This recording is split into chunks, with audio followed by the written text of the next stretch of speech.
What is up, YouTube? This is Carlos Talamantes here with a deck profile. So this deck profile is just what I took my last weekend's regional.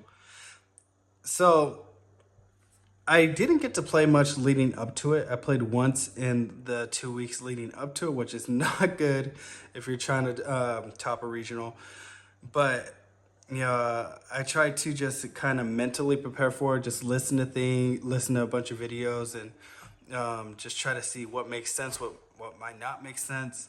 Asked a couple of questions to a couple of friends, and I came up with this list, and I felt really good about it. And when I was able to play, I literally 2-0'd everything else.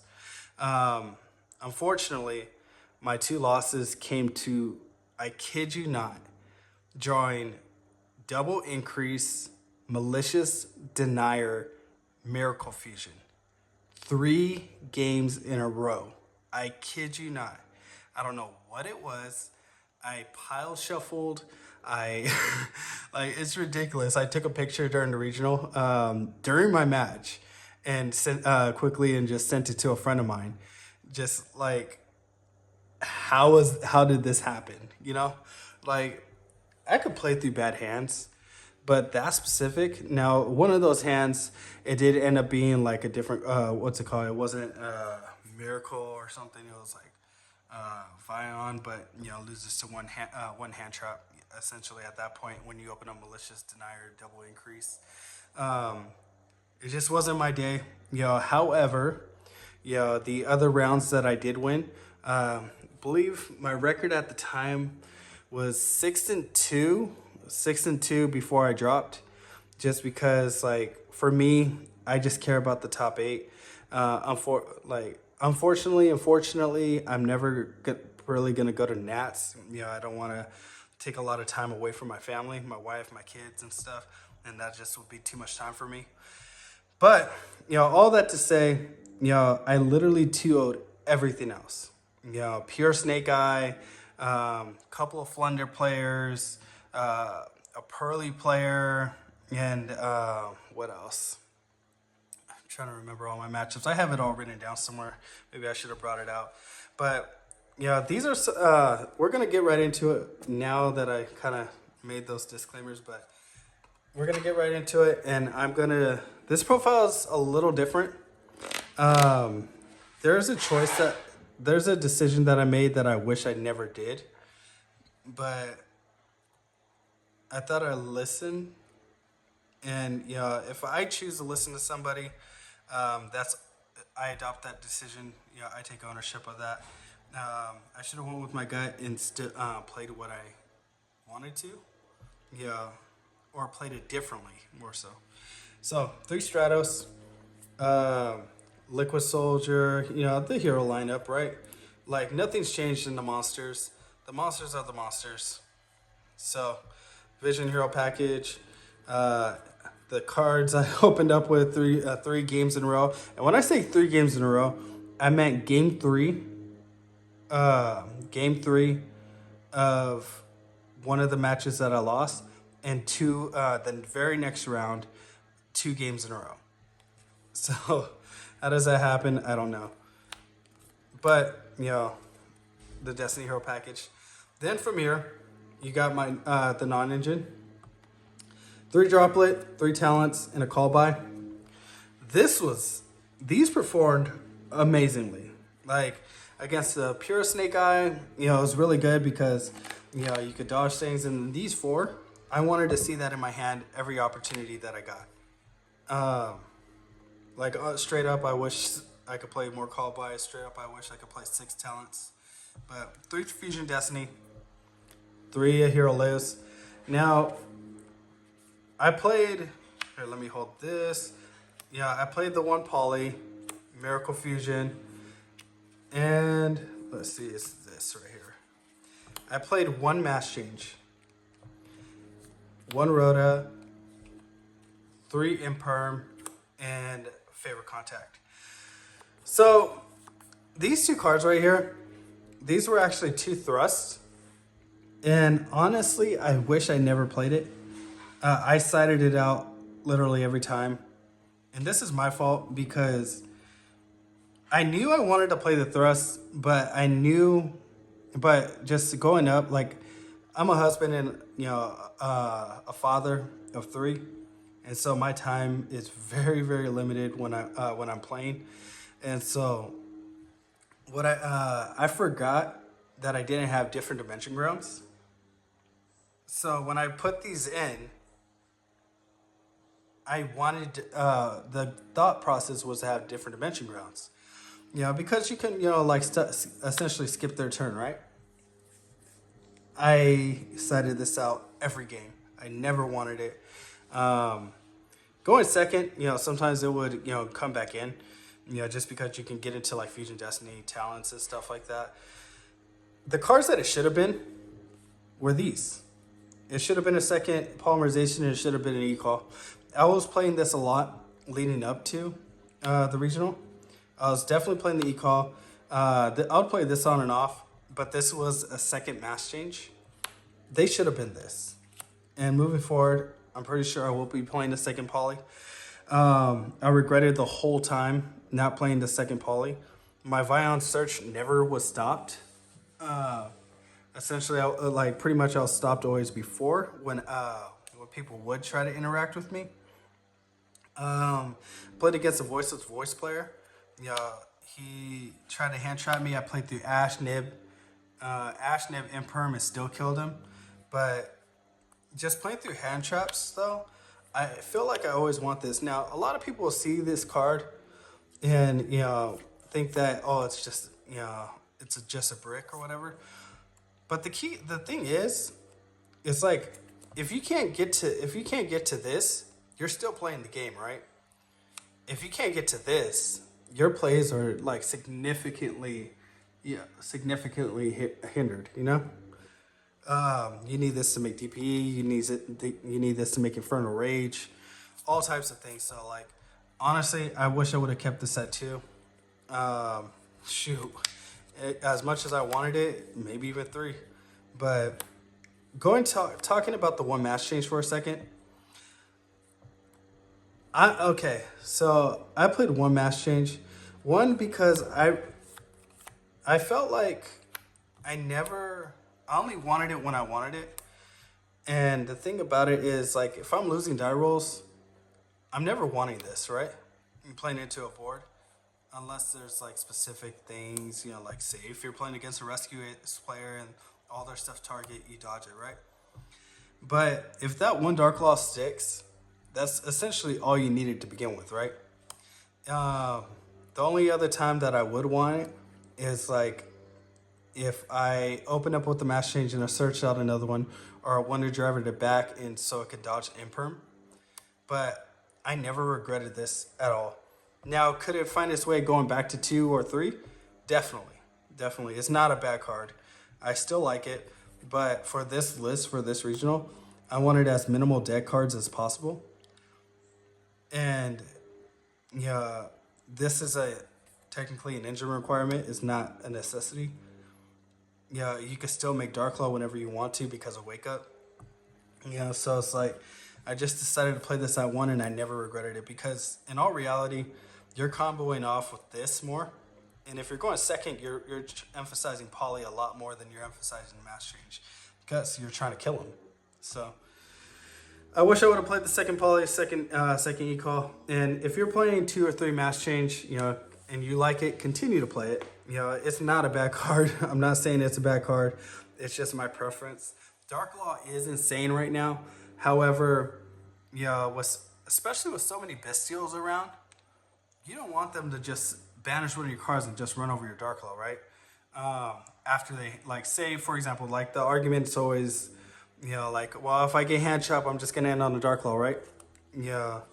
Well, if you get hand trapped, sometimes you're not ending with everything else to protect that Dark Law. Sometimes. Now, there's caveats and different things that, go along with it. But, in the perfect world, you're able to make everything work. But sometimes, especially in a 10-round event, my regionals was about 600 players. We had 10 rounds.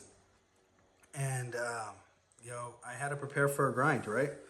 And not counting my incredible brick, yeah, it performed really well.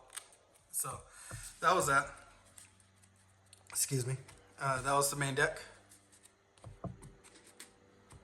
Now let's get on to the extra deck. I know some people are gonna go crazy over that one mass change and stuff like that.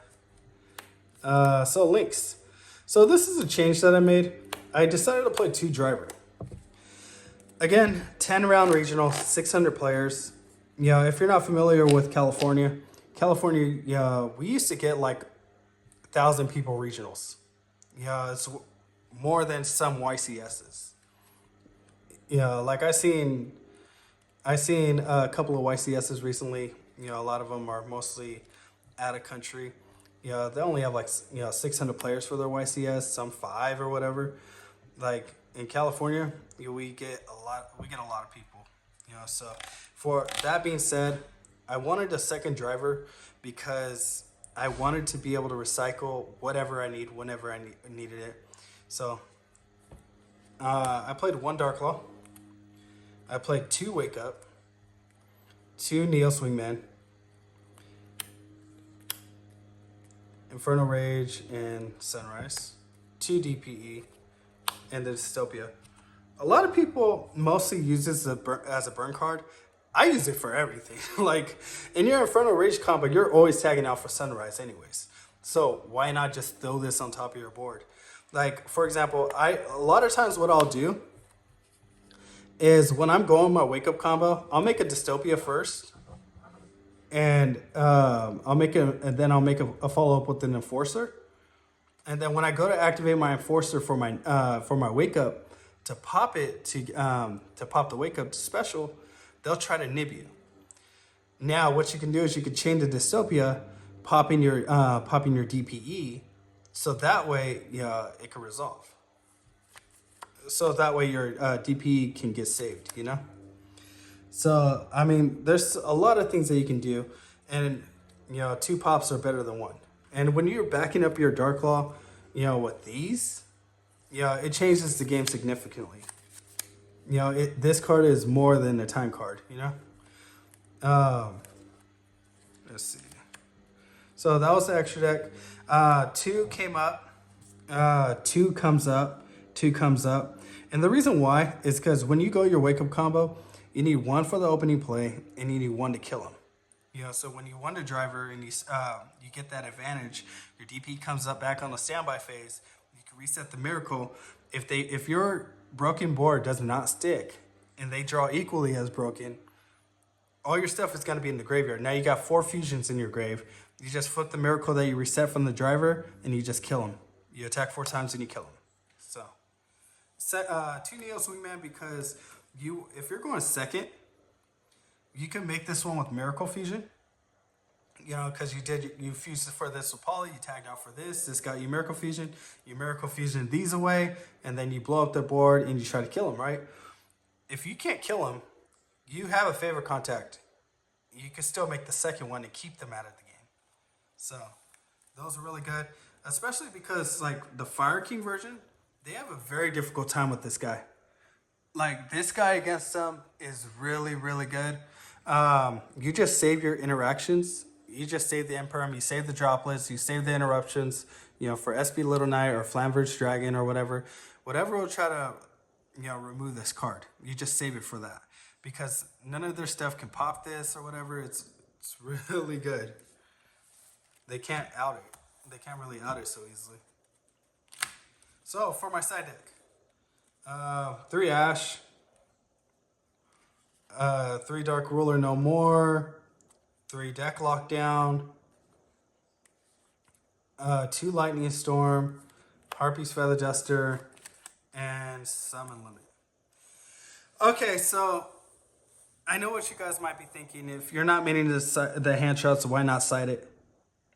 For me, the way I'm looking at it is, you can't go the hand trap route, but if I'm playing against a tier 0 deck, I don't want to just be like, okay, my tier 3 deck against your tier 0 deck.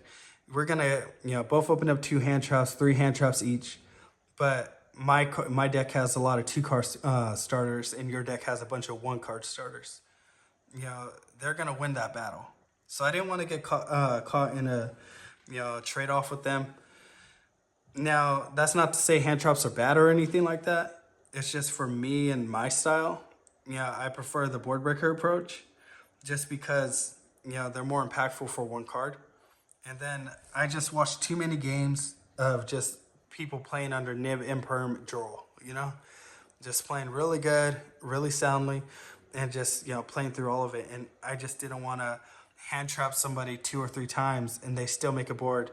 Now their one hand trap is just going to stop my shadows from resolving or my fairs from resolving. I just really wanted to avoid stuff like that.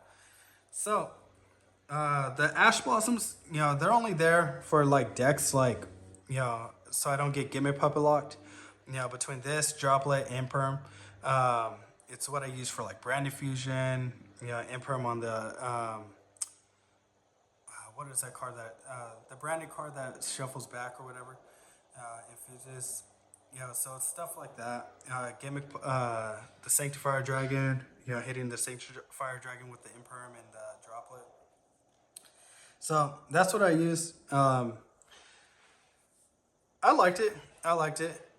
I wish I didn't have the side ash. Maybe this might come out, but then again, maybe I might get wrecked by Gimmick Puppet. I just didn't want to get a cheap loss, during the 10 round event, or grinding like crazy lose to Gimmick Puppet. Deck lockdown was insane. Every time I played it, I won. Summon limit, same thing. It was funny enough. Every time I seen summon limit, I saw deck lockdown. It was really good. I got Ash Imperm Nib, all in the same turn. Still played through it. Made Dark Law Plasma. Made DPE Plasma, and then set summon limit, activate deck lockdown. The Snake Eye player did not know what to do. it was really nice. So yeah, that was the profile. Yeah, I had a great time. I wish I didn't brick. I ended the day about 6-2. That's where I dropped. Because all I care about is the top 8, and once you can't get that, it's just not worth it from that point for me. There was 2 more rounds left, but yeah, it is what it is. I had a great time. Saw a lot of friends. Got to hang out with a lot of people. I got to meet a couple of subscribers, which was really nice, really fun. Roll, man, it was great talking to you throughout the rounds. I just want to let you know that I appreciate your conversation. And it was great talking to you, bro. A few other hero players that I got to talk to. It was really nice just seeing people play the deck. It was super nice just hearing on the other end summon escort out what Super Poly Miracle. I was hearing that a few places, so it was really really funny. It helped make me laugh throughout the rounds. So I just want to let you know, for those of you who watched my videos, I appreciate you guys. We're close to 1,000 subscribers, which is something that I never thought would happen, just because I don't put a whole lot of effort into this, not gonna lie. I'm busy all the time, but I appreciate you guys. So yeah, I appreciate you guys, and I hope you have a great day. God bless you guys.